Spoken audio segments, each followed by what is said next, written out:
वहीं अगर बात की जाए कोरोना की, तो छत्तीसगढ़ में पिछले एक हफ्ते में कोरोना जो है वो 4 गुना बढ़ गया है। वहीं राज्य में कोरोना की वैक्सीन कोविशील्ड खत्म होने की कगार पर है और राज्य में अब सिर्फ कोविशील्ड के 1,20,000 टीके बचे हैं, जो सिर्फ 2 दिन तक ही चल पाएंगे।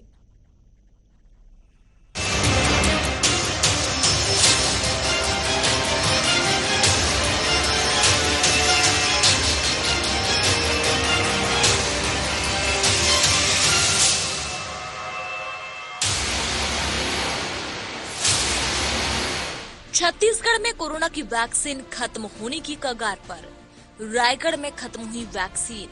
सिर्फ 1,20,000 टीके ही बचे। 2 दिनों तक ही चल पाएंगे टीके।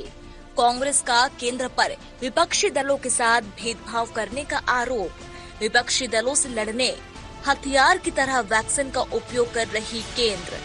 छत्तीसगढ़ के रायगढ़ के सभी वैक्सीन सेंटर्स में कल शाम ही कोरोना की वैक्सीन खत्म हो चुकी है और इन सेंटर्स में वैक्सीन भेजने के लिए सरकार के पास वैक्सीन नहीं है।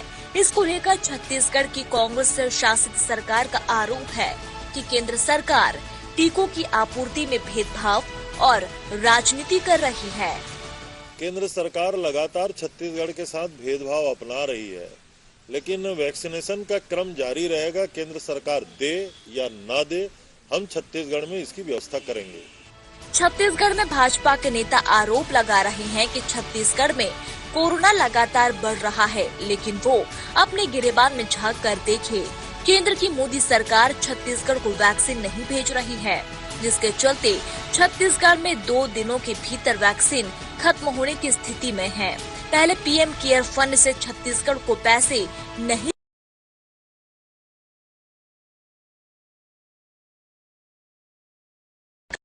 को कोरोना से लड़ने में कोई रुचि नहीं है। उसे अपने विरोधियों से लड़ना है और वैक्सीन का वो हथियार की भाजपा के नेता कोरोना का खौफ दिखाकर राज्य सरकार पर निराधार आरोपों का सहारा ले रहे हैं। अपने गिरेबान में तो झांक कर देखें। सबसे पहले यह बताएं कि मोदी सरकार छत्तीसगढ़ को वैक्सीन के डोज क्यों नहीं भेज रही है। 2 दिन में वैक्सीन खत्म होने की स्थिति क्यों बनी और इसके लिए कौन जिम्मेदार है।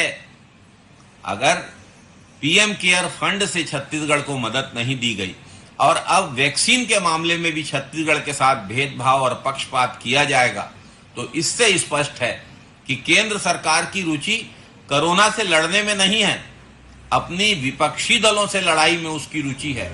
एक तरफ छत्तीसगढ़ में जहां कोविशील्ड के टीके खत्म होने की कगार पर है, जिसको लेकर कांग्रेस केंद्र सरकार पर भेदभाव का आरोप लगा रही है, तो दूसरी तरफ छत्तीसगढ़ में भारतीय वैज्ञानिकों द्वारा तैयार किए गए वैक्सीनेशन टीके पर रोक लगा रही है। छत्तीसगढ़ में केंद्र सरकार ने कोवैक्सीन की एक बड़ी खेप भेजी थी, लेकिन सरकार ने इसके उपयोग की अभी तक अनुमति नहीं दी है। भाजपा का आरोप है कि छत्तीसगढ़ सरकार एक तरफ तो कोरोना के कोविशील्ड टीके खत्म होने का रोना रोकर केंद्र सरकार को बेवजह बदनाम कर रही है, तो दूसरी तरफ इसी कांग्रेस सरकार के चलते कोवैक्सीन के टीके बर्बाद हो रहे हैं। पूरे देश में 2 ही 3 ऐसे गैर भाजपाई राज्य थे जिन्होंने कोरोना वैक्सीन की विश्वसनीयता पर सवाल उठाया था, देश के वैज्ञानिकों का अपमान किया था।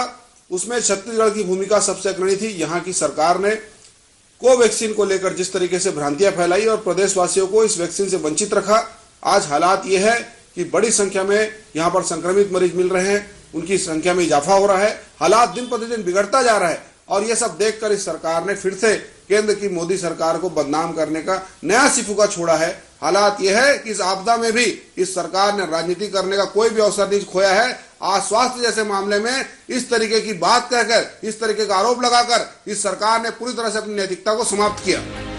पूरे देश में 2-3 ही ऐसे गैर भाजपाई राज्य थे जिन्होंने कोवैक्सीन को लेकर भ्रांतियां फैलाई और देश के वैज्ञानिकों को अपमानित किया। इसमें छत्तीसगढ़ सबसे अग्रणी राज्य था। छत्तीसगढ़ में कोरोना का संक्रमण लगातार बढ़ रहा था और इस सरकार ने कोवैक्सीन के टीके को लेकर भ्रांतियां फैलाई और प्रदेश के लोगों को कोवैक्सीन से वंचित रखा।